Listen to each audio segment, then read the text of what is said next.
Good morning dear friends. Maldhara education group की online कक्षाओं में आपका स्वागत है।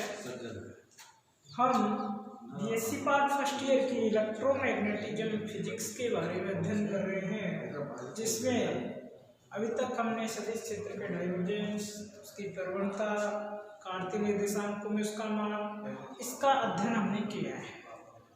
गोस परिमेय की उत्पत्ति व्युत्क्रमण नियम से, अवकल रूप में गोस का परिमेय क्या होता है, ये हमने लास्ट क्लास में डिस्कस किया था। तो प्यारे विद्यार्थियों, आज का जो हमारा टॉपिक होगा वो वेरी इंपॉर्टेंट टॉपिक है यूनिवर्सिटी एग्जाम की दृष्टि से। जो टॉपिक है लाप्लासियन संकारक, पाइसन समीकरण और लाप्लास समीकरण क्या होती है।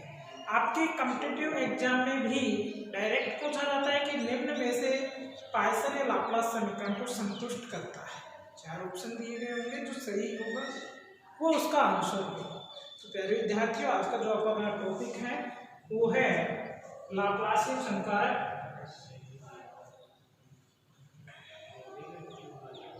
लाप्लासियन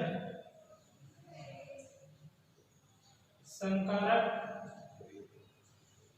पाइसन तथा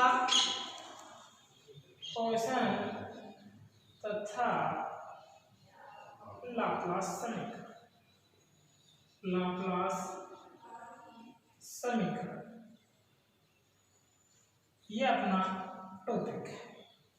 प्यारे विद्यार्थियों, कल हमने अवकल रूप में गोस परिमेय का जो विवरण पढ़ा था वो हमारे पास आया होगा del dot E equal to rho upon x, ये आया था। वो जो समीकरण थी, यानी कि हम इसमें भी कह सकते हैं कि गोस के नियम से किसी भी बंद पृष्ठ से निर्गत विद्युत क्षेत्र E का जो डाइवर्जेंस होगा वो पृष्ठ से परिबद्ध आवेश घनत्व रो के वह 1/एप्सिलॉन के बराबर होता है। यानी कि हम क्या कह सकते हैं कि del dot E equal to rho upon epsilon, ये हमारे को कल प्राप्त हुआ था। ठीक है, ये इक्वेशन हमें से इक्वेशन नंबर फर्स्ट दे दें। ठीक है, उसके बाद में हम बात करें कि यदि विद्युत क्षेत्र T में स्थित किसी बिंदु पर विभव फाई हो तो, यानी कि यदि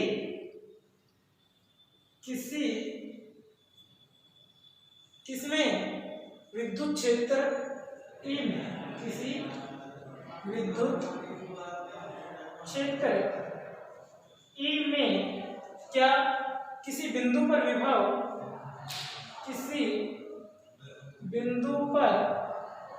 विभव क्या हो फाई हो तो इक्वल टू क्या होगा, हमने 12th क्लास में पढ़ा था। इक्वल टू इसका संबंध आता है माइनस डेल फाई, ये संबंध प्राप्त होता है।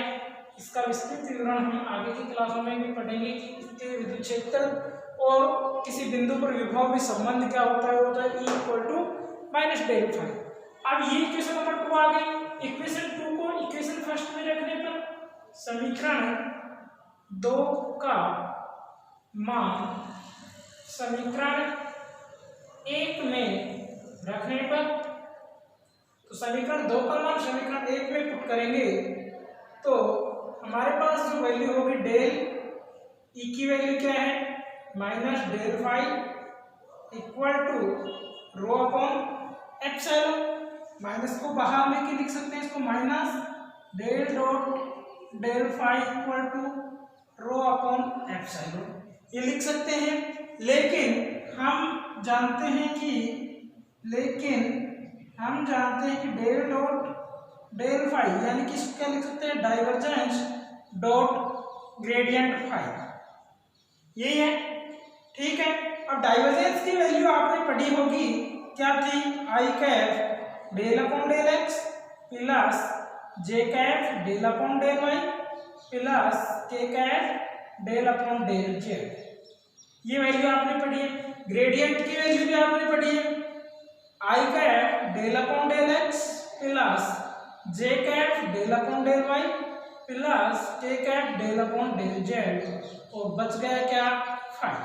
ठीक है, अब डॉट प्रोडक्ट करेंगे तो आई डॉट आई क्या होता है, जे डॉट जे क्या होता है, के डॉट के 1 होता है, आई डॉट जे डॉट के डॉट आई 0 होता है। तो इसकी वैल्यू आई डॉट आई यानी कि 1 होगा, ये स्क्वायर हो जाएगा, तो क्या प्राप्त होगा, del square upon del x square plus del square upon del y square plus del square upon del z square dot 5। ये वैल्यू हमारे को प्राप्त होगी। इस वैल्यू को हम क्या लिख सकते हैं, इसी वैल्यू को हम लिख सकते हैं डेल स्क्वायर। क्या लिख सकते हैं, डेल स्क्वायर। तो प्यारे विद्यार्थियों, अपने पास जो वैल्यू होगी del dot del phi equal to, इसे लिख सकते हैं डेल स्क्वायर फाई, जहां डेल स्क्वायर की वैल्यू क्या है, डेल स्क्वायर यानी कि इसे लाप्लासियन संकारक कहते हैं, इसकी value del square upon del x square, del square upon del y square, del square upon del z square. यह आपके कंपटीशन एग्जाम में पूछा जाता है, लाप्लासियन संकारक की वैल्यू क्या होती है। तो डेल स्क्वायर इसे क्या कहेंगे, यह लाप्लासियन संकारक कहलाता है, यह लाप्लासियन संकारक कहलाता है। क्या कहलाता है, लाप्लासियन संकारक कहलाता है। प्यारे विद्यार्थी क्या करेंगे, ये जो वैल्यू है इसको हम समीकरण नंबर माना कितने देते हैं, ये समीकरण नंबर हमारे पास थर्ड आ गई, ये समीकरण नंबर फोर्थ आ गई। फोर्थ का मान समीकरण थर्ड में रखे, समीकरण 4 का मान समीकरण 3 में रखें, समीकरण 4 का मान समीकरण 3 में रखेंगे तो क्या प्राप्त हो जाएगा, minus del square phi equal to rho upon epsilon और del square phi equal to minus rho upon epsilon. ये जो इक्वेशन होती है यह समीकरण पॉइसन समीकरण कहलाती है, यह समीकरण पॉइसन समीकरण कहलाता है, पॉइसन समीकरण कहलाती है। इसी प्रकार प्यारे विद्यार्थी ध्यान रखना ये बातें, समीकरण नंबर 5 है, एग्जाम में पूछा जाता है कि पॉइसन समीकरण को समझाइए, तो आपको यहाँ तक करना है। एग्जाम में आता है लाप्लास समीकरण को समझाइए, तो इसके आगे तक आपको करना है। तो अब हम कहें कि यदि परिबद्ध क्षेत्र आवेश रहित, यदि परिबद्ध क्षेत्र क्या हो, आवेश रहित हो। आवेश रहित का मतलब आवेश रहित हो यानी कि रो इक्वल टू 0 हो, तो समीकरण 5 में मान रखेंगे रो इक्वल टू 0, तो del square phi equal to 0। यह समीकरण लाप्लास समीकरण कहलाता है, यह समीकरण लाप्लास समीकरण कहलाता है। यदि हमारे को पूछता है पॉइसन समीकरण तो यहां तक करना है, यदि हमारे को पूछता है लाप्लास समीकरण तो यहां तक हमारे को करना है। तो प्यारे विद्यार्थियों, आज का अपना ये टॉपिक था लाप्लास संकारक, पॉइसन और लाप्लास समीकरण। इसमें यहां क्या लिखोगे, गॉस के नियम से, फर्स्ट में लिखना है गॉस के नियम से, गॉस के नियम से किसी बंद पृष्ठ से निर्गत, किसी बंद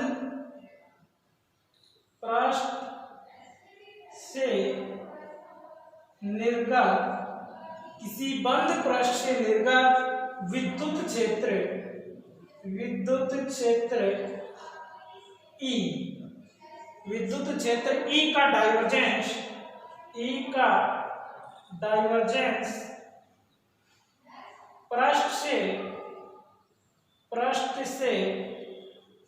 E का डाइवर्जेंस पृष्ठ से परिबद्ध आवेश घनत्व, परिबद्ध आवेश घनत्व रो व रो के 1/एप्सिलॉन के बराबर होता है, बराबर होता है। ये फिर समीकरण आपको एक लिखनी है, अर्थात del dot equal to rho upon epsilon. प्यारे विद्यार्थियों, आज के लिए काफी है। इसके बाद हम इसका एक उदाहरण के द्वारा विद्युत क्षेत्र की तीव्रता का मान ज्ञात करेंगे या विद्युत क्षेत्र का मान ज्ञात करेंगे। तो आपको पहले इस टॉपिक को समझना है, उसके बाद अपने नोटबुक में नोट करना है। धन्यवाद।